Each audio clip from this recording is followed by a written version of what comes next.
요거는 칫솔질이랑 관계없이 으라차 하고 힘을 줄 때 엄청난 힘으로 치아를 깨물거든요. 그때 그 과도한 힘에 의해서 치아 목이 깨져나가는 거예요. 안 시리면 그냥 두세요라고 이야기를 합니다. 제 치과에 오시는 환자분들의 많은 주소 중에 하나가 잇몸이 내려갔어요, 내지는 치아가 파였어요, 잇몸이 파였어요 라고 하는 건데, 거의 대부분 이게 치경부 마모증이라고 하는 증상을 의미를 하고 있는데, 보면은 치경부 마모증만 있는 경우도 있고 충치가 있는 경우도 있어요. 그럼 이 두 가지 차이가 뭐냐? 일단 충치 먼저 설명을 드리겠습니다. 충치는 칫솔질을 꼼꼼하게 하지 않아서 뮤탄스라고 하는 대표적인 충치 세균이 있습니다. 얘네들이 치아 표면에 붙고요. 음식물을 막 먹고 나서 산을 만들어요. 치아를 녹이기 시작을 합니다. 그렇게 해서 치아가 부식이 되어가고 그 부분이 갈색이 되고 까만색이 되고, 그러다가 결국 깊이 들어가면 신경치료까지 하게 되는 그 일련의 과정을 흔히 말하는 충치라고 표현을 하는 거예요. 그러니까 결국은 칫솔질이 안 돼서 세균에 의해서 생긴 결과가 충치입니다. 그럼 치경부 마모증도 치아가 깨져나가 있으니까 충치랑 비슷한 거 아닌가요? 이거는 원인이 달라요. 세균에 의한 게 아니라 치아가 마모가 되어 나간 거예요. 이름 자체가 치경부 마모증이잖아요. 치경부가 뭐냐? 치아의 요 목 부분입니다. 치아 머리가 있고 치아 뿌리가 있는데 그 목 부분이 깎여 나간 거예요. 치경부 마모증의 가장 제1의 원인은 칫솔입니다. 칫솔질을 아주 강한 칫솔로 우리 차인 표시 분노의 칫솔질 막 하죠. 이렇게 하면은 치아 머리는 에나멜이기 때문에 강해요. 그 칫솔질도 이겨냅니다. 근데 머리 그 직하방에 치아 뿌리는 상아질이라고 해서 좀 약합니다. 이게 긁으면은 실제 긁혀 나와요. 그냥 손으로 긁어도 긁힐 정도로 조금 약하거든요. 칫솔로 세게 하면 파이죠. 그래서 치아 목 부분이 파이면서 잇몸도 같이 조금 내려가는 게 치경부 마모증이에요. 그래서 치경부 마모증과 충치는 전혀 다르지만 사실은 공존할 수 있어요. 치경부 마모증으로 파여 있는 부분, 칫솔질 어렵겠죠. 그 파여 있는 부분에 음식 찌꺼기가 끼고 거기서 충치가 생기면은 이게 충치 때문에 이만큼 파인 건지 치경부 마모증이 먼저인지 알 수는 없지만 결과적으로는 충치가 된 겁니다. 그래서 치경부 마모증과 충치는 사실은 공존하는 관계인데, 저희가 말하는 치경부 마모증, 아까 치아가 파이는 거 말씀드렸잖아요. 이게 오랜 세월 동안 칫솔질 세게 해서 그런 거야 라고 교과서에 나와 있었고 설명을 환자분들에게도 드렸는데, 자세히 보니까 일반적인 마모증도 형태가 조금 달라요.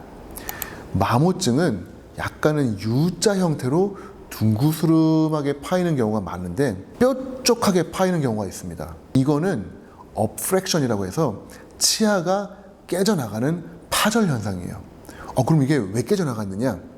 우리 치아가 길쭉하게 있겠죠. 이 길쭉한 치아를 위에서 땅땅땅 때리면 잘 견뎌냅니다. 힘을 잘 받아내요.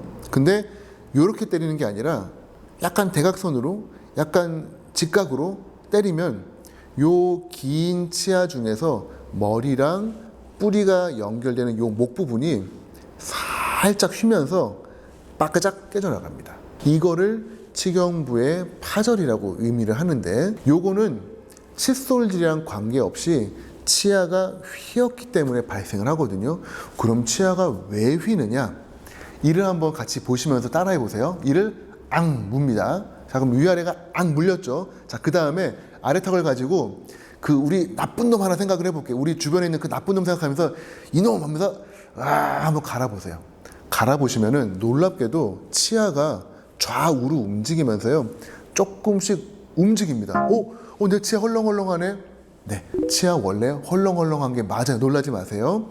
0.25mm씩 치아는 원래 움직이게 되어 있어요. 그래서 이를 막 갈아도 치아가 상하지가 않는 건데, 우리는 지금 나쁜 놈 생각하면서 이를 갈았죠. 근데 주무실 때 꿈에서 더 나쁜 놈을 만났어요. 그러면 우리가 의식이 없잖아요. 그럼 진짜 무지막지하게 갑니다. 가끔씩 가족분들 중에 이 가는 분들 있으면 막 혹시 칠판에 손톱으로 그 가는 그 소름 돋는 그 소리를 능가할 정도로 밤새 뻐더덕 뻐더덕 뻐더덕 갈면은 엄청난 힘으로 치아에 힘을 주게 되거든요. 그 과정으로 치아가 목이 휘면서 치경부가 파절이 됩니다. 첫 번째가 이갈이고요.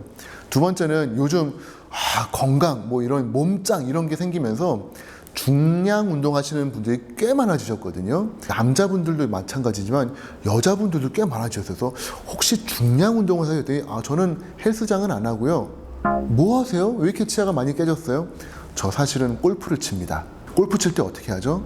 큰 차를 끄는 다음에 휘두른 다음에 으라차 하고 힘을 줄 때 엄청난 힘으로 치아를 깨물거든요. 그때 그 과도한 힘에 의해서 치아 목이 깨져 나가는 거예요. 그래서 이게 어떤 사회의 상의 반영일 수도 있는데 경기가 어렵고 그리고 스트레스 받을 게 신문에 많이 나올수록 치아가 파여서 오시는 분들이 조금 더 많아진다는 저의 뇌피셜도 있습니다.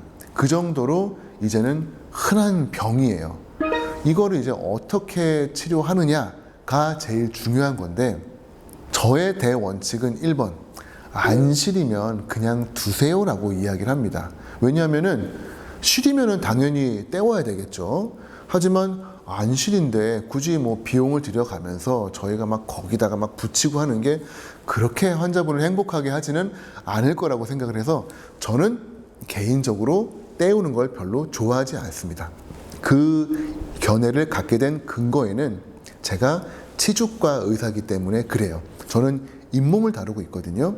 근데 많은 경우에 치아 바깥쪽으로 잇몸이 쭉 녹아내려간 분들이 꽤 많으신데 왜 이렇게 칫솔질 좋은데 여기 뼈가 다 없지? 라고 해서 보면은 예전에 타치과에서 치아 파인 데다가 뭘 떼웠는데 떼우고 난 다음에는 좀 꼼꼼하게 그걸 다듬어야 되는데 툭 튀어나오게 턱이 지게 만들어진 경우가 가끔씩 있어요. 그러면은 그 턱이 진 거 아래에 치석이 진짜 이만한 치석이 생깁니다. 그러면 뼈가 쭉쭉 녹는 거예요. 저는 그거를 20년씩 보다 보니까 무서워요. 떼우는 게. 그냥 잘 닦이면 좋을 것 같다는 생각 때문에 잘 안 떼우고 있습니다. 그래서 1번 안 시리면 안 떼운다 인데 문제는 그냥 그렇게 두면은 점점 더 파여나갈 수는 있어요. 그러니까 그거는 감수를 해야 됩니다.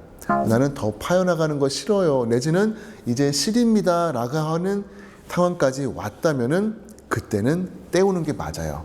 떼우는 방법 크게 두 가지가 있습니다.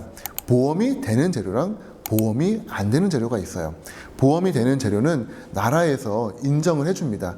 이 정도 성능으로 이 정도 오래 쓸 수 있으면 우리나라에서 예산으로 줄게. 근데 이거 더 좋은 재료긴 하지만 이거 좀 너무 과한 것 같은데 우리 일반인을 위해서는 좀 너무하는데 그러면은 우리 예산 안 줄게. 이건 비보험으로 환자가 원하면은 써줘 라고 가이드라인을 정해놨어요. 무슨 말이냐? 보험 재료는 저희가 사용을 하면은 저렴하게 할 수 있긴 하지만 조금 약합니다. 그 수명이 오래 가기가 좀 어렵고 색깔이 딱 맞지가 않습니다. 그래서 이래저래 단점은 좀 있지만 무난해요. 그래서 나는 목이 잘 안 보이는 부분이고 색깔 괜찮아요. 그냥 저렴하게 할래요 라고 하면 보험으로 해서 GI 글래스 아이오노모라고 하는 재료가 있는데요. 저는 보험 재료를 해주세요 라고 하면 GI로 저희가 충전을 해드려요. 그거는 치아 안에다가 착 붙이고 조금 있다가 살살살살 다듬어내면은 꽤 그럴싸하게 치아를 잘 보호를 해줍니다. 근데 보니까 색깔이 마음에 안 들어요. 저는 좀 더 꼼꼼하게 자연 치아처럼 완벽하게 복원하고 싶어요. 색깔도 여러 개가 있다던데요. 맞아요. 비보험 재료의 대표적인 레진이라고 하는 거는 이게 놀랍게도 색깔 단계가 수십 단계가 있어요. 그렇기 때문에 나는 비보험으로 치료받고 싶어요 라고 하시면은 저희가 레진으로 떼워드리게 될 거예요.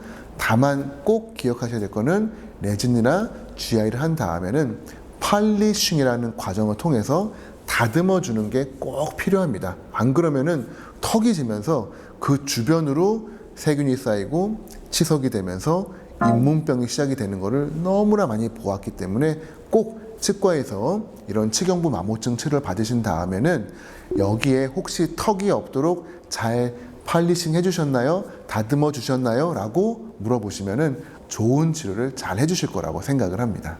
저희가 어떤 표현을 쓰냐면은 벽에다가 뭐 본드로 딱 붙여놓으면은 그게 오래 붙어 있나요? 아니면 떨어질까요? 물어보면 오래 붙어 있다가 시간이 지나면 떨어지기도 하죠. 그런 것처럼 치아에다가 떼우는 게 아니라 치아 옆에 붙이는 형태이기 때문에 사실은 시간이 오래 지나면은 떨어질 수가 있고요. 중요한 거는 아까 제가 이 치경부 마모증의 원인이 이갈이가 있을 수 있다라고 말씀을 드렸잖아요. 이 환자분은 그대로예요. 하지만 레진은 붙어 있어요. 주무시면서 이를 또 막 갑니다. 그러면 치아가 막 휘겠죠. 그때 레진이 떨어질 수 있어요. 원인이 제거되지 않은 상태에서 치경부 마모증 치료를 하게 되면은 사실은 몇 년 뒤에 내지는 심지어는 몇 달 뒤에 또 떨어지는 경우들이 많기 때문에 떨어지는 거 일상다반사다라고 꼭 좀 양해를 해주시면 좋겠어요. 저희는 최선을 다해서 붙여드리긴 하는데 이게 쓰시면서 어쩔 수 없이 치아가 휘면은 좀 떨어집니다. 뭐 저희가 꼼꼼하게 청소하려고 스케일링 하다가 떨어지기도 하고 또 치실질 열심히 하다가 떨어지기도 하고 여러 가지 원인으로 쉽게 떨어질 수 있어요. 그렇기 때문에 그런 가능성은 꼭 양해를 해주시고 그럼에도 불구하고 시린 거를 예방하고 더 파이는 거를 막고 싶다라고 한다면은 좋은 치료라고 생각을 합니다.